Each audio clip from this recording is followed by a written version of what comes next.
Hai guys, welcome to duniagrafika.com, web portalnya para desainer. Kali ini kita akan bahas apa aja sih istilah desain grafis yang wajib kita ketahui.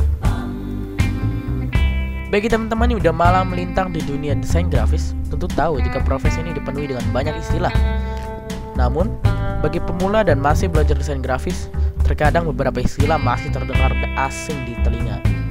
Nah, berikut ini beberapa istilah desain grafis yang wajib teman-teman tahu. Yang pertama, raster dan vector. Gambar raster atau ada yang menyebut gambar bitmap adalah gambar terbentuk dari kumpulan piksel atau titik yang tersusun menjadi warna dan bentuk tertentu. Contoh gambar raster adalah foto. Photoshop dan GIMP adalah salah satu raster editor yang paling familiar. Dengan software ini teman-teman bisa memanipulasi warna dan berubah sifat piksel. Tapi ya, karena raster mengandung jumlah piksel tertentu yang terbatas, berubah ukuran bisa menjadi lebih rumit. Misalnya, jika piksel sebuah foto berukuran kecil dan teman-teman ingin membesarkannya, maka kualitas foto akan menurun. Gambar vektor terdiri dari titik-titik atau poin yang masing-masing ditentukan oleh titik koordinat X dan Y. Titik-titik ini berpadu menjadi sebuah bentuk tertentu dan teman-teman bisa mengisinya dengan warna. Gambar vektor bisa diubah menjadi ukuran berapapun tanpa harus takut kehilangan kualitas gambar. Contoh, software pengolah vektor adalah Adobe Illustrator, CorelDRAW, dan Inkscape. Karena gambar vektor ini fleksibel dari segi ukuran, maka menjadi software yang paling direkomendasikan untuk membuat logo atau ilustrasi atau grafis lain yang akan ditempatkan di berbagai media dengan banyak ukuran yang berbeda. Yang kedua, CMYK dan RGB.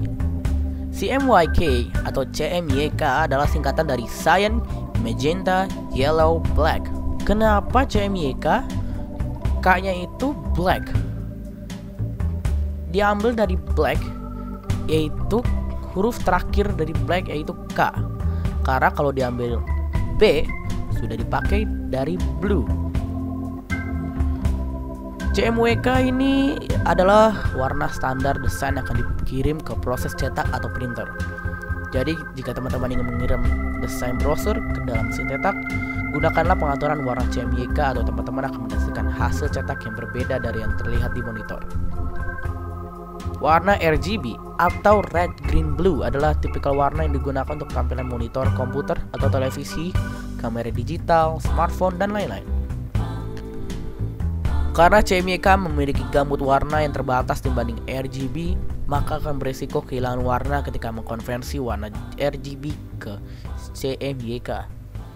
Maka berhati-hatilah saat mendesain. Selalu perhatikan outputnya nanti akan dibawa kemana. Cukup tampil di monitor atau akan diproses cetak. Yang ketiga, DPI dan PPI. Resolusi terkadang menjadi istilah yang membingungkan. Ada dua singkatan saat kita membicarakan tentang resolusi, yaitu DPI dan PPI. DPI harus teman-teman perhatikan saat membuat atau mengedit gambar untuk dicetak. DPI atau dot per inch mengacu pada jumlah titik per inci per halaman cetak. Secara umum semakin banyak dot per inci, maka kualitasnya akan semakin baik. Standar DPI untuk printing adalah 300 DPI. Sedangkan PPI adalah pixel per inch yang mengacu pada jumlah pixel per inci dalam satu gambar. Jika teman-teman memperbesar sebuah gambar di Photoshop, maka akan mengurangi jumlah pixel per incinya. Artinya, kualitas gambar akan menurun.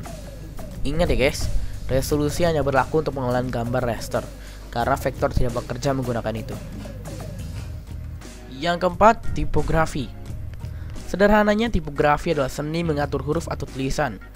Tipografi menjadi salah satu dasar desain grafis yang sangat penting, dan setiap desainer grafis harus memahaminya lebih dalam. Seorang desainer grafis harus tahu jenis huruf serif dan sans serif, pengaturan kerning yang baik, ukuran huruf, dan sebagainya. Yang kelima, grid. Mudahnya, grid dalam desain grafis adalah serangkaian garis vertikal dan horizontal yang berpotongan yang digunakan untuk memudahkan mengatur dan membuat kerangka desain. Grid digunakan agar lebih mudah dan tepat dalam mengatur komposisi dan keseimbangan atau balance antara tulisan dan gambar.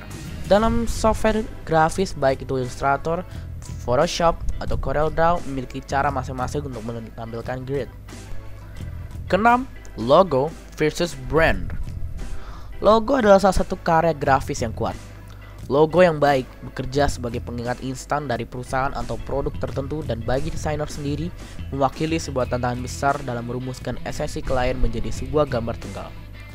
Logo yang baik bisa bertahan dalam waktu yang lama atau timeless dan akan mudah dikenal oleh banyak orang, bahkan hanya dengan sebuah potongan kecil logo. Apakah logo sama dengan brand? Tidak.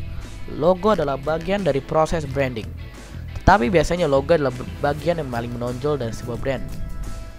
Branding mengandung pengertian yang lebih luas daripada sekedar desain logo.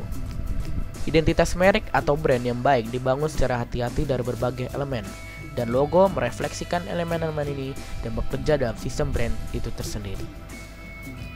Oke guys, demikian bahasan kita kali ini, semoga bermanfaat. Terima kasih sudah menonton video ini. Dapatkan tips lainnya dengan klik tombol subscribe.